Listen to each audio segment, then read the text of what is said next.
জেলখানাতে ওই যে মাওলানা হোসাইন বলছিলেন জেলখানায় আসলে 3টা বছরে বেশিরভাগ আসামি দেখলাম সব বউ মারারের আসামি। হয় বউ একদম আত্মারা করে ফেলেছে, নাম মেরে ফেলেছে, কেউ ফাঁসিতে, কেউ যাবজ্জীবন, কেউ 20 বছর 30 বছর সে। অথচ খুব গুরুত্বপূর্ণ বিষয় না, এমনি এমনি রাত ঘুরে এগুলো করে। এই জন্য পারিবারিক জীবনে যে দাম্পত্য কলহ চলছে এর সমাধান কি দরকার। আমি ওখানে যেহেতু আলেমদের সাথে ছিলাম, প্রায় 76 জন আলেম ছিল, টুকে টুকে টুকে টুকে রেখেছিলাম। দেবেন এটা, ওইটা দিয়ে দেন।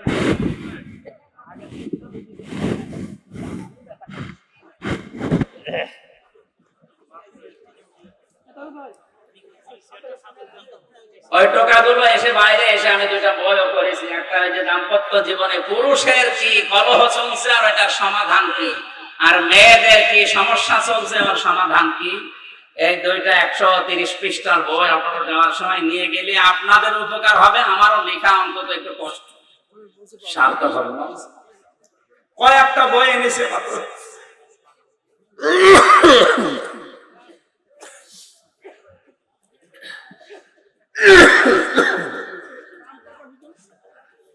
এই মাদানি হারুন ভাইয়ের কণ্ঠ দেখলেন না, বসে গেছে। ও মাদানি হুজুর, ওনার আমার এই 3 জনের অবস্থায় প্রায় একই, ভেতরে সব এই কল কবজা নড়িয়ে গেছে। কারণ 3 বছর যা খেয়েছি এটা খাবার না, বাইরের খাবার আমাদের ঢুকতে দিত না। 24 ঘন্টা এক ঘরের ভেতরে থাকতাম, ফাঁসির কন্টেম ছেলে, তালাবদ্ধ করা, যোগাযোগ বিচ্ছিন্ন। আমার মনে হয় এমনিতে যদি ওইভাবে কেউ 10 বছর থাকে ওই এমনি পাগল। এদিকে 3.5 হাত, এদিকে একটু 2.5 হাত, প্রায় কবরই একটু বড়। এই জায়গায় একটা মানুষ, পরিবার পরিজন, স্বামী স্ত্রী যত কিছু আছে সব দুনিয়ায়, মা বাবা ছেলে মেয়ে বন্ধ, যোগাযোগ বিচ্ছিন্ন করে যদি ফেলে রাখা হয়, ওকে ওকে কি জঙ্গলের পশু নাকি? খাবার দাবারের অবস্থা চিন্তায়, আমার ডায়াবেটিস ছিল না, ভেতরে 3 বছরে 7টা ডায়াবেটিস হয়ে গেছে। এরপরে ভেতরের অবস্থা তো দেখতে পাচ্ছেন, অবস্থা ভালো না।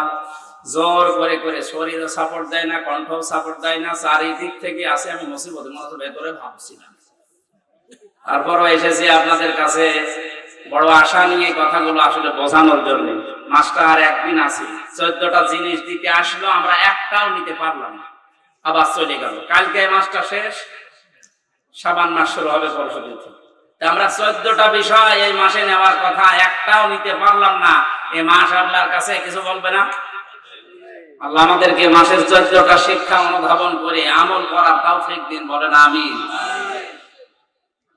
আমার মনে হয় মানুষ ধৈর্যচ্যুত হয়ে যাচ্ছে, শেষ করে দেব।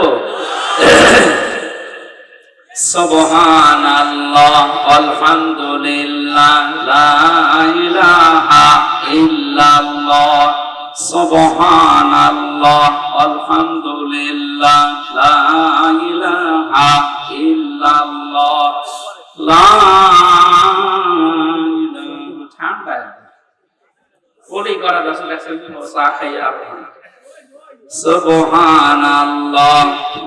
সম্মানিত ভাইরা, আসলে মাদ্রাসার মাহফিল, তো আমি পয়েন্টগুলো বলতে চাচ্ছি। এই যে হুজুরে চিঠি দিয়েছে, আমাদের এই মাদ্রাসা এতিমখানা, এটা আবার টাকা তোলার জন্য বলে। আমি তো সব পারি না, এখন কি করি বলেন তো? ভাই মৌলানা হোসাইন কোথায়? চলে গেছে। আমি আসলে এগুলো পারি না ভাই, যারা এগুলো পারে তাদেরকে দিয়ে করে নিতে পারতেন। মানে আপনি আমার ওয়াজ করতে বলেন, এখনো 10 ঘন্টা ওই আয়াতের উপরে আমি পারবো, কিন্তু আমি টাকা চাইতে পারি না বলে এই জন্য হোসাইনকে সাথে সাথে রাখি। ওই টাকা আমাকে খুলে দেয় কায়দা কৌশল, কারণ মানুষের পকেট থেকে টাকা বের করা যে কত কঠিন, খুব কঠিন কাজ। আর ওই রকম হাওয়া হাওয়া দিতে পারে, মানুষ দিয়ে দেয়। আমি আসলে পারি না। এবার আমি কি করবো ভাই, আমি পারি না। আপনি যাই লিখে দেন, আমার দ্বারা সম্ভব না। বই যারা নিতে চান মোনাজাতের পরে, এই যে মঞ্চে আছে, ওই গাড়িতে আছে, কালো গাড়িতে, যাওয়ার সময় নিয়েছেন, কাজে লাগবে। স্বামীরা কিনে স্ত্রীকে দেবেন, স্ত্রীরা কিনে স্বামীকে দেবেন। আমার মনে হয় কালকে আমার আবার অনুষ্ঠান অনেক দূরে, সেই বগুড়া, রংপুরে, দিনের বেলায় সকালে। আমি মনে করলাম এখানে শেষ করে তাড়াতাড়ি চলে যাবো। আপনারা তুললেন একেবারে শেষের দিকে। হারুন ভাইয়ের জন্য আসলে দাওয়াতটা নিয়েছিলাম।